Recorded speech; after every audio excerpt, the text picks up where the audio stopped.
Temperature उसमें दिख रहा है कि वो ठीक से दिख रहा है पूरा दिख रहा है।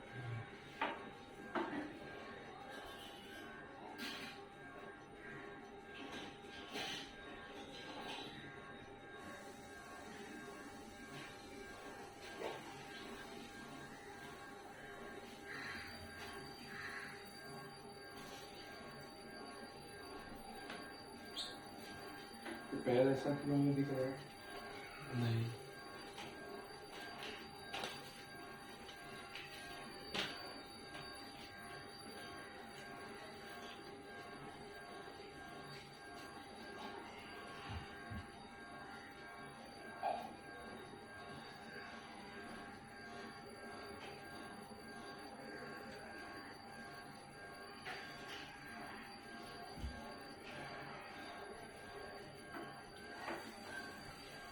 इधर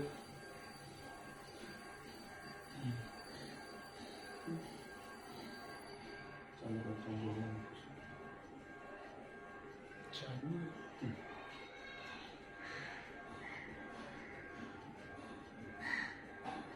तो जैसे कि हमने लास्ट बार इन्फेक्शियस डिजीज के बारे में पढ़ना स्टार्ट किया था, तो उसमें सबसे पहला आज हम टॉपिक पढ़ेंगे जो है कि मलेरिया।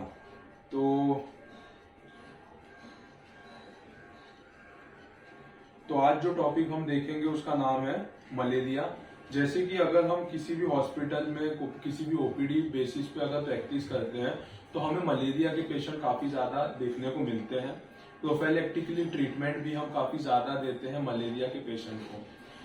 तो सबसे पहले मलेरिया होता क्या है? तो malaria is an acute febrile illness caused by Plasmodium parasite which spread to the person through the bite of the female Anopheles mosquito। तो मलेरिया क्या होता है? तो मलेरिया का जो इन्फेक्शन होता है वो एक पैरासाइट से होता है। प्लास्मोडियम नाम का पैरासाइट होता है, उससे मलेरिया स्प्रेड किया जाता है। और ये स्प्रेड करता कौन है? तो ये स्प्रेड करते हैं मॉस्क्यूटोस, जिसमें भी एक स्पेशल टाइप होते हैं जिसे हम कहते हैं फीमेल एनाफिलस मॉस्क्यूटो। तो फीमेल एनाफिलस मॉस्क्यूटोस के बाइट से मलेरिया को ट्रांसफर किया जाता है। और ट्रांसफर क्या होता है? तो ट्रांसफर होता है पैरासाइट जिसे हम कहते हैं प्लास्मोडियम पैरासाइट। तो malaria is an acute febrile illness. Acute यानी कि सडन, फिब्राइल यानी कि फीवर, और इलनेस यानी कि बीमारी। तो सडनली फीवर आता है, ऐसा बीमारी है। Malaria is an acute febrile illness caused by plasmodium parasite. Parasite जिसमें क्लास होता है जिसे हम कहते हैं प्लास्मोडियम, तो प्लास्मोडियम पैरासाइट से होता है which spread to the people through the bite of infected female Anopheles mosquito. मतलब फीमेल एनाफिलस मॉस्क्यूटो के बाइट से होता है, लेकिन वो मॉस्क्यूटो इन्फेक्टेड होना चाहिए प्लास्मोडियम पैरासाइट से। दूसरा, there are 4 parasite species that causes malaria. Human being में 4 स्पीशीज है प्लास्मोडियम के जो मलेरिया डिजीज को पैदा करते हैं। सबसे पहला है plasmodium falciparum, plasmodium ओवेली, plasmodium vivax और प्लास्मोडियम मलेरिया। तो 4 स्पीशीज होते हैं मलेरिया के, plasmodium falciparum, plasmodium ओवेली, plasmodium vivax और प्लास्मोडियम मलेरिया। और इसमें से जो 2 स्पीशीज होते हैं प्लास्मोडियम फैल्सीपैरम और प्लास्मोडियम वाइवेक्स, ये 2 स्पीशीज जो होते हैं ये काफी ज्यादा डेंजरस होते हैं। यानी कि ये 4 स्पीशीज में से प्लास्मोडियम के 2 स्पीशीज जो है प्लास्मोडियम फैल्सीपैरम और प्लास्मोडियम वाइवेक्स, ये काफी ज्यादा खतरनाक होते हैं ह्यूमन बॉडी के लिए। Plasmodium falciparum is the deadliest malarial parasite most prevalent in the African continent. Most probably plasmodium falciparum जो है स्पीशीज, वो हमें अफ्रीकन कॉन्टिनेंट में ज्यादा देखने मिलता है। और प्लास्मोडियम वाइवेक्स जो है वो हमें कहां पे देखने मिलेगा? तो सब सहारियन अफ्रीका कंट्रीज में देखने को मिलता है। अभी अगर मलेरिया होता है, हमें जब भी मलेरिया होता है तो सबसे पहला सिम्टम क्या होता है? तो अगर हम हॉस्पिटल सेटअप में काम कर रहे हैं तो हमें पता होता है कि अगर कोई पेशेंट आता है जो कहता है कि मुझे बुखार आ रहा है, बुखार के साथ ठंडी लग रहा है, तो ये सिम्टम्स कॉमनली हम देखते हैं कि बुखार के साथ ठंडी लगना, ये सिम्टम्स अगर आता है तो मोस्ट प्रोबेबली वो मलेरिया होता है। तो मलेरिया में सबसे पहला सिम्टम्स क्या होता है? Fever, headache, chills. यानी कि फीवर और चिल्स, बुखार और ठंडी लगना, ये दोनों कॉमन होता है मलेरिया में। उसके साथ साथ headache, weakness, myalgia, muscle pain, bone pain, fatigability, ये सब भी चीजें हमें देखने को मिलती है। सीवियर हेडेक होना, ये भी मलेरिया का एक काफी कॉमन सिम्टम है। तो सिम्टम्स क्या क्या देखने मिलेंगे? सबसे पहला होगा फीवर, फीवर के साथ चिल्स और उसके साथ सीवियर हेडेक होना। मोस्ट प्रोबेबली फर्स्ट सिम्टम जो दिखता है वो 10 से 15 दिन के बाद दिखना स्टार्ट हो जाता है। कब से? तो जब से कि इन्फेक्टेड मॉस्किटो हमें बाइट करता है। और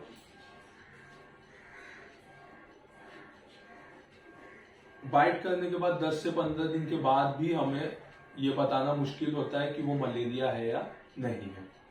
अगर हम मलेरिया को ट्रीट नहीं किए या फिर उसको अनट्रीट रख दिए, तो अगर उसमें प्लाज्मोडियम फैल्सीपैरम मलेरिया होगा तो उसकी वजह से लाइफ थ्रेटनिंग होता है, पेशेंट की जान भी जा सकती है, पेशेंट का डेथ भी हो सकता है विद इन 24 आवर्स। तो अगर प्लाज्मोडियम फैल्सीपैरम से इन्फेक्टेड है पेशेंट, तो उससे 24 आवर्स के अंदर में ट्रीटमेंट स्टार्ट करना जरूरी होता है। नहीं तो ये काफी डेडली स्पीसीज होते हैं जो कि ह्यूमन बॉडी को काफी ज्यादा इन्फेक्ट करते हैं, जिसकी वजह से पेशेंट का डेथ भी हो सकता है। इसके आगे हम देखेंगे life cycle of the malarial parasite. तो मलेरियल पैरासाइट जो होते हैं उनका लाइफ साइकिल कैसा होता है, यानी कि ह्यूमन बॉडी से मॉस्क्यूटो में, मॉस्क्यूटो से ह्यूमन बॉडी में कैसे ये स्पीशीज या फिर ये पैरासाइट को ट्रांसफर किया जाता है, उसके बारे में हम देखेंगे। तो मलेरियल पैरासाइट जो होता है उसका लाइफ साइकिल क्या होता है? तो सबसे पहले मलेरिया इन्फेक्शन जो होता है वो इन्फेक्टेड फीमेल एनाफिलस मॉस्क्यूटो के बाइट से होता है। यानी कि अगर एक मच्छर है, एक मॉस्क्यूटो है जो फीमेल एनाफिलस मॉस्क्यूटो है, वो अगर इन्फेक्टेड है मलेरिया के पैरासाइट से और वो आके हमें काटती है, तो हमें भी मलेरिया होने के चांसेस होते हैं। उसमें क्या होता है, वो प्लाज्मोडियम पैरासाइट को इंजेक्ट करते हैं स्पोरोजोइड्स के फॉर्म में। स्पोरोजोइड्स के फॉर्म में प्लाज्मोडियम पैरासाइट को ब्लड स्ट्रीम में इंजेक्ट किया जाता है। एक मॉस्क्यूटो है जो इन्फेक्ट हुई है प्लाज्मोडियम पैरासाइट से, वो अगर उनके पास इन्फेक्शन पैरासाइट है और वो आके अगर हमें काटते हैं, तो वो क्या करते हैं कि ब्लड सक करते वक्त वो ब्लड में प्लाज्मोडियम पैरासाइट चले जाता है। प्लाज्मोडियम पैरासाइट चले जाते हैं किसके फॉर्म में? तो स्पोरोजोइड्स के फॉर्म में चले जाता है। ये स्पोरोजोइड्स क्या करते हैं? तो ये स्पोरोजोइड्स चले जाते हैं ह्यूमन के लीवर में। जब मॉस्क्यूटो काटता है उसके 30 मिनट के अंदर, 30 मिनट्स के अंदर में वो स्पोरोजोइड्स जो होता है वो ह्यूमन लीवर में चले जाता है, ह्यूमन लीवर में कैरी फॉरवर्ड किया जाता है। वहां पे स्पोरोजोइड्स असेक्सुअली जो होता है, असेक्सुअली क्या होते हैं? डिवाइड होने लगते हैं। हाँ, sporozoites multiply asexually in the liver cell within next 7 to 10 days. अगले 7 से 10 दिन तक असेक्सुअली वो डिवाइड होने लगते हैं, मल्टीप्लाई होने लगते हैं, अपने काउंट को इंक्रीज करने लगते हैं। उसके अंदर मेरोजोइड्स के फॉर्म में, in an animal model the parasite in the form of merozoids are released from the liver cell in the vesicles। तो लीवर सेल्स में से मेरोजोइड्स के फॉर्म में जो है, जो पैरासाइट है वो मेरोजोइड्स के फॉर्म में लीवर सेल से निकल के वेसिकल्स में चले जाते हैं, वो ब्लड वेसल्स में चले जाते हैं, जहां से वो हार्ट में जाते हैं, लंग्स में जाते हैं, और वो कहाँ पे जाके रिसाइड करने लगते हैं? तो लंग्स के कैपिलरीज में जाके धीरे धीरे सेटल होने लगते हैं। The vessel eventually disintegrate, freezing the merozoid to enter the blood phase of their development। वो धीरे धीरे ब्लड में सर्कुलेट करने लगते हैं, ब्लड में घूमने लगते हैं, उसके साथ साथ काफी सारे ऑर्गन्स में जाके धीरे धीरे जमा होने लगते हैं।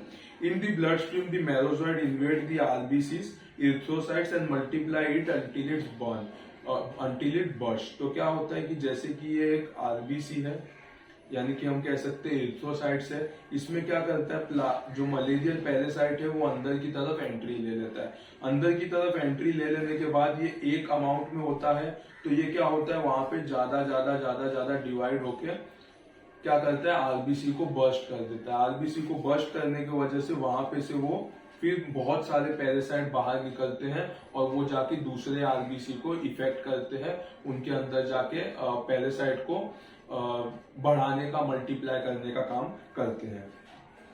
This cycle is repeated causing fever each time the parasite break free and invade blood cells. तो ये प्रोसीजर पूरा होने में 15 डेज तक तो लग जाता है। तो उसके बाद जैसे ही ये ब्लड में एक्यूमुलेट होना स्टार्ट होते हैं, पेशेंट फीवर का, हेडेक का, चिल्स का कंप्लेंट करना स्टार्ट करता है। Some of the infected RBC leave the cycle of asexual multiplication. Instead of replicating, the merozoites in this cell developed in sexual form called as gametocyte. कुछ जो इसमें से होते हैं, जो कुछ मेरोजॉइड्स होते हैं, वो क्या करते हैं, सेक्सुअली जो होता है सेक्सुअल मल्टीप्लीकेशन करते हैं in the form of gametocyte. तो सेक्सुअली मेल और फीमेल पैरासाइट्स जो यूनाइट होते हैं और गैमेट्स फॉर्म करते हैं। गैमेट्स फॉर्म करने के बाद वो भी सब चीज क्या होता है, ब्लड में सर्कुलेट होता है। तो मेरोजॉइड्स के साथ साथ गैमेटोसाइट्स भी होते हैं, वो ब्लड में सर्कुलेट करते हैं। और ये टाइम पे अगर एक मॉस्क्यूटो है वो बाइट करता है इन्फेक्टेड ह्यूमन को, जैसे कि अगर एक मॉस्क्यूटो आया उसके बाद और वो बाइट किया एक ह्यूमन बीइंग को, तो वो क्या करता है, वो गैमेटोसाइट को इंजेस्ट कर देता है। वो गैमेटोसाइट जो मॉस्क्यूटो है उसके गट में चले जाता है, जहां पे वो मैच्योर हो जाता है, जिसे हम कहते हैं गैमेट्स। मॉस्क्यूटो के बॉडी में जाके वो मैच्योर हो जाता है, जिसे हम कहते हैं गैमेट्स। तो जब fertilised female gamete developed into moving ookinetes that burrows through the mosquito's midgut and form oocyst on the exterior surface। तो ये जो गैमेटोसाइट्स होते हैं ये जाके गैमेट्स फॉर्मेशन करते हैं। और गैमेट्स फॉर्मेशन कहाँ पे होता है, तो वो जो मिड गट होता है, जो मॉस्क्यूटो का गट होता है, वहां पे जाके एक्यूमुलेट होते हैं और वहां पे oocyst का फॉर्म करते हैं। oocyst फॉर्म करने के बाद उसके अंदर क्या होता है, तो बहुत सारा क्या होता है, तो स्पोरोजॉइड्स डेवलप होने लगता है। जो oocyst होता है उसके अंदर काफी सारा स्पोरोजॉइड्स डेवलप होने लगता है। जब ये oocyst कभी बर्स्ट होता है तो उसमें से जो स्पोरोजॉइड्स होते हैं वो रिलीज किए जाते हैं बॉडी कैविटी में, जो कि मॉस्क्यूटो के सलाइवरी ग्लैंड में जाके एक्यूमुलेट होता है। और ये क्या होता है, मॉस्क्यूटो इन्फेक्ट हो जाता है मलेरिया से, और जब भी ये किसी ह्यूमन बीइंग को काटता है तो वो मलेरिया इन्फेक्शन को स्प्रेड करता है। तो इसमें क्या होता है, लाइफ साइकिल में सबसे पहले होता है कि अगर एक फीमेल एनाफिलिस मॉस्क्यूटो है, वो अगर इन्फेक्टेड है मलेरिया पैरासाइट से, वो आके किसी ह्यूमन बीइंग को काटता है। तो ह्यूमन बीइंग को काटने के बाद वो स्पोरोजॉइड्स को ये ब्लड स्ट्रीम में इन्वेड कर देता है। ब्लड स्ट्रीम में इन्वेड करने के बाद वो ब्लड स्ट्रीम से ब्लड से होते हुए वो कहाँ पे जाता है, लीवर में जाता है। जो स्पोरोजॉइड्स होते हैं वो लीवर में जाते हैं। लीवर में जाने के बाद स्पोरोजॉइड्स डेवलप होते हैं मेरोजॉइड्स में। मेरोजॉइड्स में डेवलप होने के बाद लीवर में से वो ब्लड स्ट्रीम के थ्रू हार्ट, लंग, काफी सारे ऑर्गन्स में जाके धीरे धीरे जमा होने लगते हैं। उसमें से कुछ जो मेरोजॉइड्स होते हैं वो सेक्सुअली मल्टीप्लाई होते हैं, कुछ स्पोरोजॉइड्स जो होते हैं वो असेक्सुअली मल्टीप्लाई होते हैं। तो अगर सेक्सुअली मल्टीप्लाई होते हैं तो गैमेटोसाइट्स फॉर्मेशन होता है। उस समय कभी और कोई मॉस्क्यूटो आके अगर ह्यूमन बीइंग को काटता है तो वो गैमेटोसाइट्स को अपने अंदर सक कर देता है। गैमेटोसाइट्स मॉस्क्यूटो के गट में जाने के बाद गैमेट्स फॉर्मेशन करते हैं, जो कि oocyst फॉर्म करेंगे आगे जाके। और oocyst में काफी सारे स्पोरोजॉइड्स होते हैं जो कि सलाइवरी ग्लैंड, मॉस्क्यूटो के सलाइवरी ग्लैंड में आके एक्यूमुलेट होते हैं और वो मॉस्क्यूटो इन्फेक्टेड हो जाता है मलेरियल पैरासाइट से। फिर वो किसी और ह्यूमन बीइंग को काटता है तो वो उस तरीके से स्प्रेड किया जाता है। तो मलेरिया इस तरीके से आगे की तरफ स्प्रेड किया जाता है। इसके बाद हम देखेंगे मॉर्फोलॉजिकल फीचर्स। तो मॉर्फोलॉजिकल फीचर्स में हमें क्या देखने मिलेगा, तो सबसे पहले parasitization and destruction of the erythrocytes.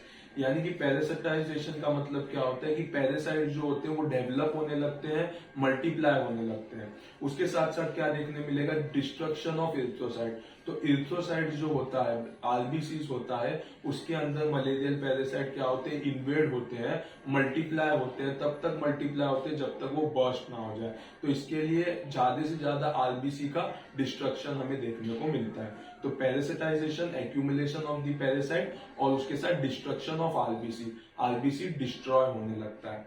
ये क्या है, मेजर पैथोलॉजिकल चेंजेस हमें देखने को मिलते हैं। उसमें और क्या देखने मिलेगा, तो malarial pigment liberated by the destroyed RBC accumulates in the phagocytic cell of the reticuloendothelial system.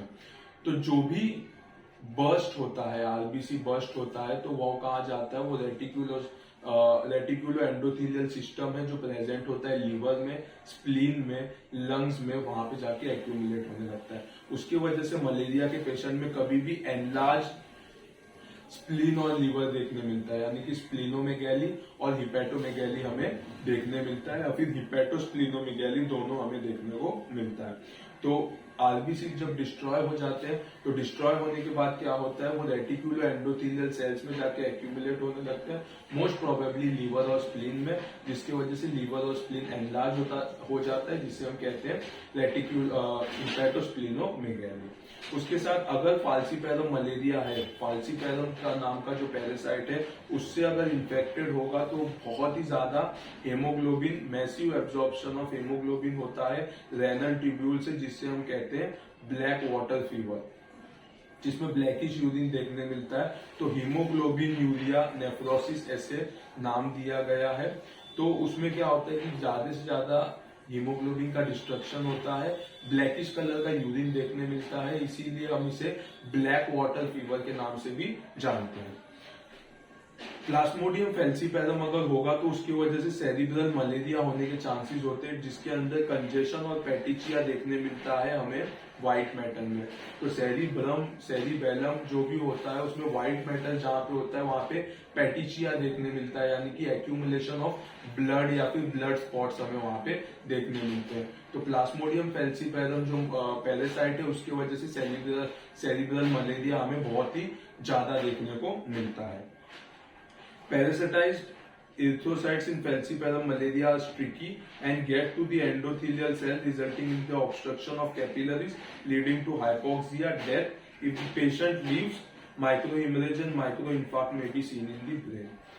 तो मोस्ट प्रोबेबली जो इरिथ्रोसाइट्स होते हैं, जो पैरासिटाइज्ड इरिथ्रोसाइट होते हैं, यानी कि जिसमें पैरासाइट्स काफी ज्यादा अमाउंट में प्रेजेंट होते हैं इरिथ्रोसाइट्स में, और जो बर्स्ट नहीं हुआ होता है, तो उसके अंदर क्या होता है, वो आरबीसी जो होते हैं वो बहुत ही स्टिकी हो जाते हैं। तो स्टिकी होने की वजह से वो कोई भी ब्लड वेसल में ट्रैवल करते हैं तो उसके वॉल्स में चिपक जाते हैं, माइक्रो कैपिलरीज होते हैं वहां पे जाके एक्यूमुलेट हो जाते हैं, आगे की तरफ ब्लॉक कर देते हैं ब्लड सप्लाई को। उसकी वजह से बहुत सारे असेंशियल ऑर्गन है जैसे कि हार्ट, लंग्स, ब्रेन, वहां पे ब्लड सप्लाई कम हो जाता है, ऑक्सीजन का लेवल कम हो जाता है, उसकी वजह से पेशेंट में हाइपोक्सिया देखने मिलता है। उसके साथ साथ अगर पेशेंट समझो उसके वजह से पेशेंट का डेथ नहीं हुआ या पेशेंट जिंदा रहा तो उसमें माइक्रो हिमरेज देखने मिलते हैं, यानी कि ब्लड का छोटा छोटा स्पॉट देखने मिलेगा, या फिर माइक्रो इंफार्क्ट देखने मिलते हैं, यानी कि नेक्रोसिस देखने मिलता है। ब्लड सप्लाई कम होने की वजह से वहां पे काफी सारे स्पॉट्स में नेक्रोसिस हमें देखने को मिलते हैं। तो मोस्ट प्रोबेबली ये मॉर्फोलॉजिकल फीचर्स हमें देखने को मिलता है। अभी एक डायग्नोसिस कैसे किया जाए, मलेरिया का पेशेंट अगर हमारे पास आता है तो उसे डायग्नोस कैसे किया जाए।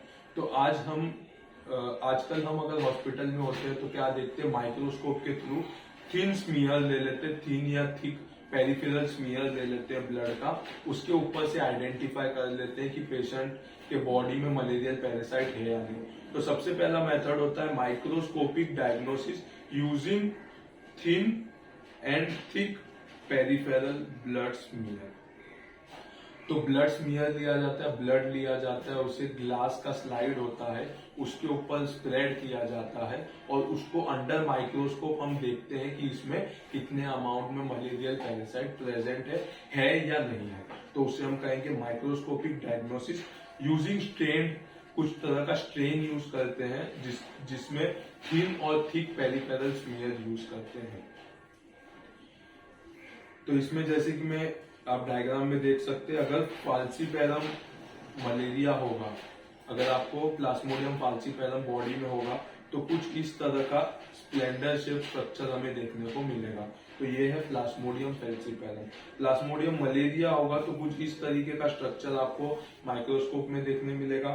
प्लाज्मोडियम ओवेली रहेगा तो ओवल शेप, काफी डेंस आपको स्ट्रक्चर देखने मिलेंगे। प्लाज्मोडियम वाइवेक्स होगा तो आपको कुछ इस तरीके से स्ट्रक्चर देखने को मिलेंगे। तो अगर आप माइक्रोस्कोप में थिन या थिक स्मीयर देखते हो ब्लड का तो आपको इनमें से एक स्ट्रक्चर दिख सकता है अगर पेशेंट मलेरिया से इन्फेक्टेड है। उसके बाद दूसरे स्लाइड में हम देखेंगे, ये एक ब्लड स्मीयर का स्लाइड है जिसमें आप देख सकते हो कि ये जो ब्लू किया हुआ है, यानी कि यहाँ पे जो डॉट्स है, ये सब मलेरियल पैरासाइट्स है। क्या है? मलेरियल पैरासाइट्स हमें देखने को मिल जाए। उसके साथ साथ कुछ ये साइड पे अगर आप देखेंगे यहाँ पे, तो ये मैच्योर या फिर हम कह सकते हैं रिंग शेप ट्रोपोजॉइड्स, रिंग शेप ट्रोपोजॉइड्स या फिर मैच्योर ट्रोपोजॉइड्स हमें देखने को मिलते हैं। और कुछ यहाँ पे स्ट्रक्चर है, इसे हम कहते हैं स्वीजॉन्स।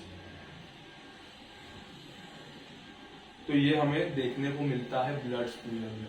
तो कुछ मलेरियल पैरासाइट देखने मिलते हैं, कुछ रिंग शेप ट्रोजॉन्स देखने को मिलते हैं, ट्रोफोजॉइड्स देखने को मिलते हैं जिसे हम मैच्योर ट्रोफोजॉइड्स कहते हैं, और कुछ इस तरीके का स्ट्रक्चर देखने मिलते हैं जिसे हम कहते हैं स्वीजॉन्स। तो ऐसा स्ट्रक्चर हमें ब्लड स्मीयर में देखने को मिलता है।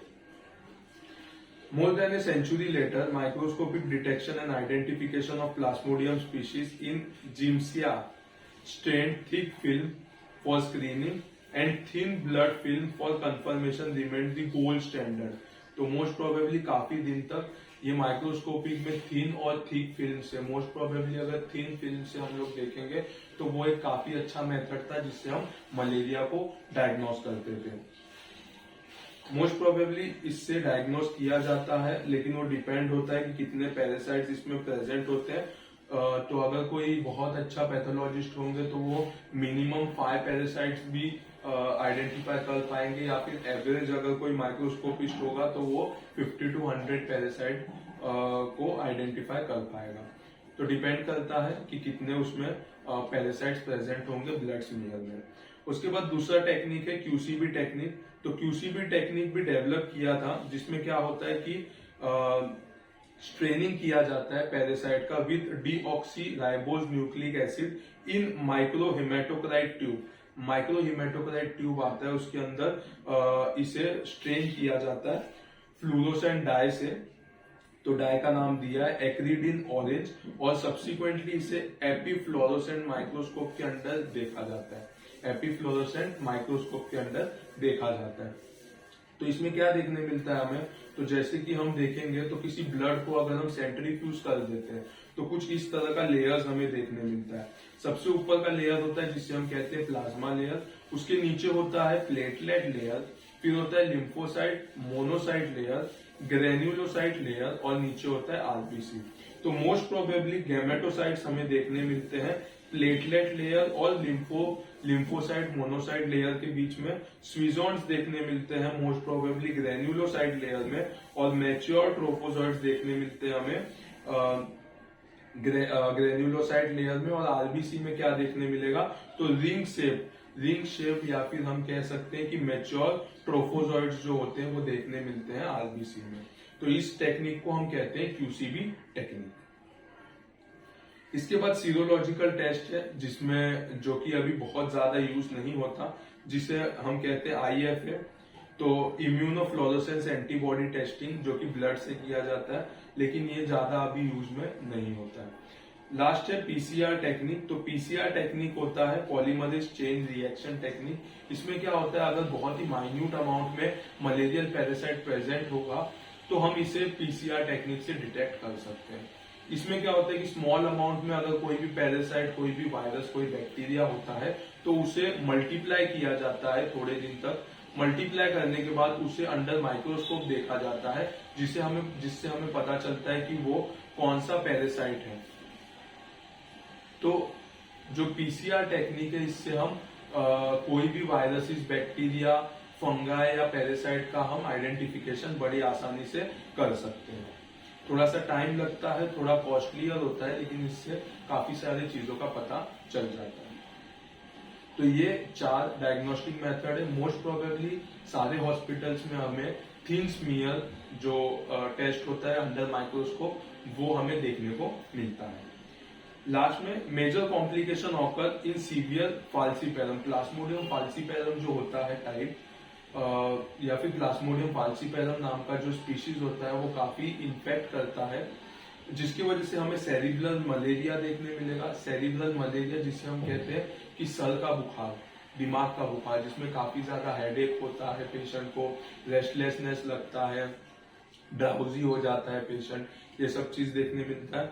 Hypoglycaemia, renal impairment, severe anaemia, haemoglobin urea, jaundice, pulmonary oedema, acidosis followed by congestive heart failure and hypotensive shock. तो मोस्ट प्रोबेबली फाल्सीपैरम मलेरिया अगर रहेगा तो सेरिब्रल मलेरिया देखने मिलेगा, जिसके साथ साथ हाइपोग्लाइसीमिया देखने मिलेगा, रेनल इम्पायरमेंट देखने मिलेगा। अगर जो ब्लड क्लॉट्स होते हैं वो जाके किडनी में एक्यूमुलेट होते हैं तो किडनी अपना फंक्शन नहीं कर पाता। आरबीसी का डिस्ट्रक्शन होने की वजह से क्या होगा, सीवियर एनीमिया देखने मिलेगा। हीमोग्लोबिन का डिस्ट्रक्शन होने की वजह से हेमोग्लोबिन यूरिया यानी कि यूरिन में आरबीसी का काउंट जो है या फिर आरबीसी है वो ज्यादा देखने मिलेगा यूरिन में। उसके साथ साथ जॉन्डिस देखने मिलेगा हमें, क्योंकि डिस्ट्रक्शन होता है आरबीसी का। उसके साथ साथ पल्मोनरी एडिमा और एसिडोसिस देखने मिलता है, और lastly congestive heart failure, hypotensive shock होता है, और पेशेंट का मोस्टली डेथ होने के चांसेस काफी ज्यादा होते हैं। तो प्लाज्मोडियम या फिर मलेरिया का जो टाइप होता है उसमें 4 स्पीसीज होते हैं, प्लाज्मोडियम फैल्सीपैरम, वाइवेक्स, ओवेले और मलेरिया, जिसमें प्लाज्मोडियम फैल्सीपैरम जो होता है वो काफी ज्यादा खतरनाक टाइप होता है, या फिर हम कह सकते हैं वो पेशेंट का उससे डेथ भी हो सकता है।